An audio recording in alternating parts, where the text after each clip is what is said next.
Karena sebagaimana satu kisah, pernah ada 3 orang sahabat Nabi Shallallahu Alaihi Wasallam yang datang ke rumah Nabi bertamu.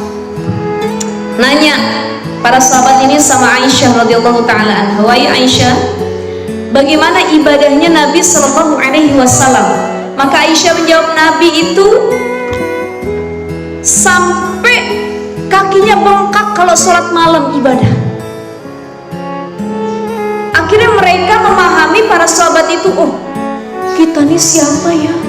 Ya Allah, jauh banget ibadah kita sama Nabi. Ya udah gini deh, kata yang pertama, pemuda pertama bilang, saya karena melihat Nabi ibadahnya luar biasa sampai bengkak kakinya. Konon riwayat diceritakan kenapa bengkak kakinya, karena dirinya terlalu lama.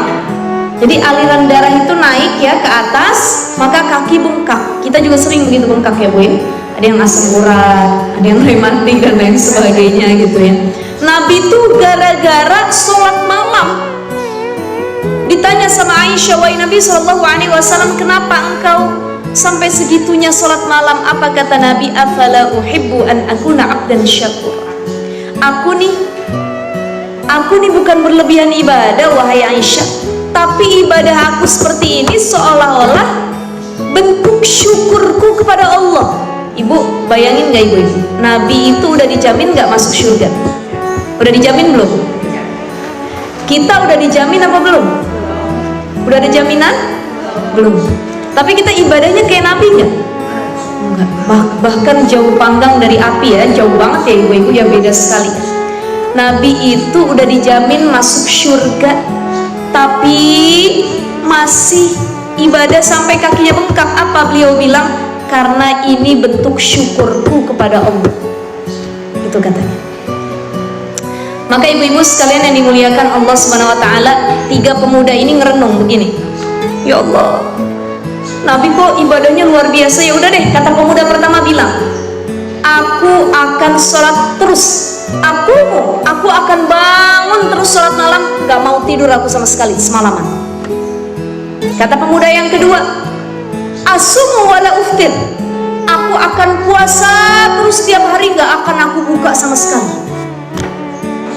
Kata laki-laki yang ketiga nih, pemuda ketiga, aku tidak akan menikah sama sekali, dan aku dedikasikan hidupku keseluruhannya untuk ibadah. Nabi ngedengar percakapan 3 pemuda ini. Kata Nabi tadi, siapa yang bilang gak mau nikah? Siapa yang gak bilang mau tidur, mau sholat malam aja? Siapa yang bilang tidak mau puasa, tidak mau buka puasa terus? Maka kata Nabi, ibadahlah sesuai kemampuan kamu, jangan jadi orang yang berlebihan dulu.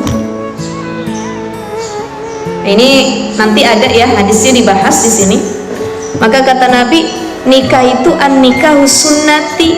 Nikah itu sunnahku, aku aja nikah, masa kalian gak mau nikah? Aku aja makan, masa kalian gak mau makan? Ya, jadi terlalu berlebih-lebihan. Ada orang yang terlalu ekstrim beribadah tadi, sampai gak mau buka puasa, sampai gak mau tidur. Nah kita yang mana? Ambil yang muktasid, tawasud, tengah-tengah. Kita tidur malam, tapi sepertiga malam bangun sampai subuh. Itu namanya tengah-tengah. Jangan sampai saya nggak mau tidur, bilang sama suami, ayah, mama nggak mau tidur semalaman. Kenapa? Mama juga nggak mau ngelayanin ayah. Kenapa? Mama mau ibadah aja semalaman. Dosa atau tidak? Dosa atau tidak? Dosa. Ada kisah lagi sahabat Nabi namanya Abu Darda. Siapa bu namanya? Abu Darda. Abu Darda ini pun terkenal gulu, berlebihan dalam ibadahnya. Nabi mempersaudarakan Salman Al-Farisi dengan Abu Darda. Abu Darda orang Arab, Salman itu orang non-Arab. Dipersaudarakan. Begitu bersaudara, Salman nginep di rumah Abu Darda. Ngelihat istrinya Abu Darda yang lusuh, mutabaddilah bahasanya, nggak keurus, rusuh, nggak pernah ke salon bahasa kitanya, nggak pernah dirawat, pakaiannya juga compang-camping ya, tidak mencerminkan kebersihan. Nanya Salman kepada istrinya Abu Darda, ya Umma Darda, wahai istri Abu Darda, kemana Abu Darda? Oh, Abu Darda dia lagi ibadah di masjid. dia udah lumpuh sama dunia. Abu Darda itu udah nggak senang dunia, kata istrinya. Maka faham Salman dengan yang dilakukan atau diucapkan oleh istrinya Abu Darda. Dia udah nggak mikirin dunia, nyari nafkah enggak, ngurusin istrinya enggak. Kalau malam istrinya nggak pernah dicampuri, keluarganya nggak pernah dinafkahi, kerjanya apa? Ibadah aja. Satu ketika Salman lagi nginep di rumah Abu Darda, Abu Darda bilang gini, Salman makan dulu nih, istriku udah masak. Saya nggak mau makan kecuali engkau juga makan. Kata Abu Darda, aku tidak bisa makan karena aku sedang berpuasa. Ini juga adab buat kita ya ibu-ibu ya. Kalau kita lagi berpuasa, kemudian kita bertamu atau didatangin tamu dan itu puasanya sunnah, batalkan. Bu, kalau sunnah maka batalkan. Lehurmah, untuk menghormati duyuf, tamu. Atau ibu lagi puasa sunnah, suami nggak puasa, kata suami, mah, punten ya, papa punya hajat nih siang hari. Kata kita, oh jangan, mama lagi Senin Kamis. Saya mau tanya, lebih wajib ngelayanin suami atau puasa Senin Kamis? Puasa Senin Kamis hukumnya apa? Sunnah. Ngelayanin suami wajib. Jadi kalau itu puasanya puasa sunnah, batalkan selama suami ada kebutuhan.